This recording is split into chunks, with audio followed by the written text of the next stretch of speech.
Basket ಹೋದ್ರೆ ಮಹಿಳೆಯರೇ ಬಸ್ಸನ್ನ ದೂಡಬೇಕಾಗುತ್ತೆ. ಶಕ್ತಿ ಯೋಜನೆ ಬಗ್ಗೆ ಟೀಕೆ ಮಾಡಿದಂತಹ ಮಾಜಿ ಶಾಸಕ ಎಎಸ್ ಪಾಟೀಲ್ ನಡಹಳ್ಳಿ ಮುದ್ದೇಬಿಹಾರದಲ್ಲಿ ಅಲ್ಲಲ್ಲಿ ಬಸ್ಕೆಟ್ಟು ನಿಲ್ಲುತ್ತವೆ. ಬಸ್ಗಳಲ್ಲಿ ಮಹಿಳೆಯರೇ ಹೆಚ್ಚು ಇರೋದ್ರಿಂದ ಬಸ್ಸುಗಳನ್ನು ಅವರೇ ದೂಡಬೇಕಾಗುತ್ತೆ ಅಂತ ಹೇಳಿ ಮಾಜಿ ಶಾಸಕ ನಡಹಳ್ಳಿಯವರು ಹೇಳಿದ್ದಾರೆ. ಕಾಂಗ್ರೆಸ್ ಸರ್ಕಾರ ಬಂದ ಮೇಲೆ ಬಸ್ಸುಗಳ ಪರಿಸ್ಥಿತಿ ಏನಾಗಿದೆ ನೋಡಿದ್ರಲ್ವಾ? ಬಸ್ಸುಗಳು ಸರಿಯಾಗಿ ನಿರ್ವಹಣೆ ಇಲ್ಲದೆ ಕೆಟ್ಟು ಹೋಗ್ತಾ ಇದೆ. ಹಲವು ಬಸ್ಸುಗಳು ಗಾಲಿ ಇಲ್ಲದೆ ನಿಂತಿವೆ. ಇನ್ನು ಹಲವು ಮಧ್ಯ ರಸ್ತೆಯಲ್ಲಿ ನಿಲ್ತಾ ಇದೆ. ಸರ್ಕಾರವನ್ನ ದೂಷಿಸುವ ಭರದಲ್ಲಿ ಶಕ್ತಿ ಯೋಜನೆಯನ್ನ ನಗೆ ಪಾಟೀಲಿಗೆ ಎಡೆ ಮಾಡಿದ ಮಾಜಿ ಶಾಸಕರಾಗಿದ್ದಾರೆ. ಸರ್ಕಾರ ಜನ ವಿರೋಧಿ ಸರ್ಕಾರ. ಆಮೇಲೆ ನಿಮ್ಮ ಬಸ್ಸುಗಳೆಲ್ಲ ನೋಡ್ರಿ, ಇದಕ್ಕೆ ಹೋಗಿ ನೋಡ್ರಿ, ಟೈರು ಇಲ್ಲ, ಅವಕ್ಕೆ ಇರೋ ಬಸ್ಗಳೆಲ್ಲ ನಿಂತ್ಕೊಂಡ್ಬಿಟ್ಟ. ಬಡ್ಗ ಬಸ್ ಇರೋದೆಲ್ಲ 4-5 ಅಲ್ಲೆಲ್ಲ ಓಡಾಡ್ತಾರ.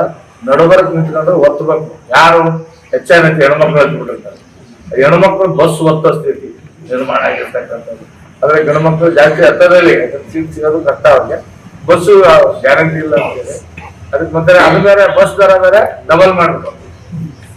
ಬಸ್ ದರ ಬೇರೆ ಡಬಲ್ ಮಾಡ್ಕೊಂಡು ರೈತ ವಿರೋಧಿ ಸರ್ಕಾರ, ಜನ ವಿರೋಧಿ ಸರ್ಕಾರ. ಆಮೇಲೆ ನಿಮ್ಮ ಬಸ್ಸುಗಳೆಲ್ಲ ನೋಡ್ರಿ, ಇದಕ್ಕೆ ಹೋಗಿ ನೋಡ್ರಿ, ಟೈರು ಇಲ್ಲ, ಅವಕ್ಕೆ ಇರೋ ಬಸ್ಗಳೆಲ್ಲ ನಿಂತ್ಕೊಂಡ್ಬಿಟ್ಟ. ಬಡ್ಗ ಬಸ್ ಇರೋದೆಲ್ಲ 4-5 ಅಲ್ಲೆಲ್ಲ ಓಡಾಡ್ತಾರ. ನಡುಬರಕ್ ನಿಂತ್ಕೊಂಡ್ರೆ ಒತ್ತಬೇಕು. ಯಾರು ಹೆಚ್ಚಾಗಿ ಹೆಣ್ಮಕ್ಳು ಹಚ್ಬಿಟ್ಟಿರ್ತಾರೆ. ಹೆಣ್ಮಕ್ಳು ಬಸ್ ಒತ್ತ ಸ್ಥಿತಿ ನಿರ್ಮಾಣ ಆಗಿರ್ತಕ್ಕಂಥದ್ದು. ಆದ್ರೆ ಗಂಡ್ಮಕ್ಳು ಜಾಸ್ತಿ ಹತ್ತದಲ್ಲಿ ಸೀಟ್ ಸಿಗೋದು ಕಷ್ಟ. ಅವ್ರಿಗೆ ಬಸ್ಸು ಗ್ಯಾರಂಟಿ ಇಲ್ಲ ಅಂತಿದೆ. ಅದಕ್ಕೆ ಮತ್ತೆ ಅದು ಬೇರೆ ಬಸ್ ದರ ಬೇರೆ ಡಬಲ್ ಮಾಡ್ಬೇಕು. ಬಸ್ ದರ ಬೇರೆ ಡಬಲ್ ಮಾಡ್ಕೊಂಡು ರೈತ ವಿರೋಧಿ ಸರ್ಕಾರ, ಜನ ವಿರೋಧಿ ಸರ್ಕಾರ. ಆಮೇಲೆ ನಿಮ್ಮ ಬಸ್ಸುಗಳೆಲ್ಲ ನೋಡ್ರಿ, ಇದಕ್ಕೆ ಹೋಗಿ ನೋಡ್ರಿ, ಟೈರು ಇಲ್ಲ, ಅವಕ್ಕೆ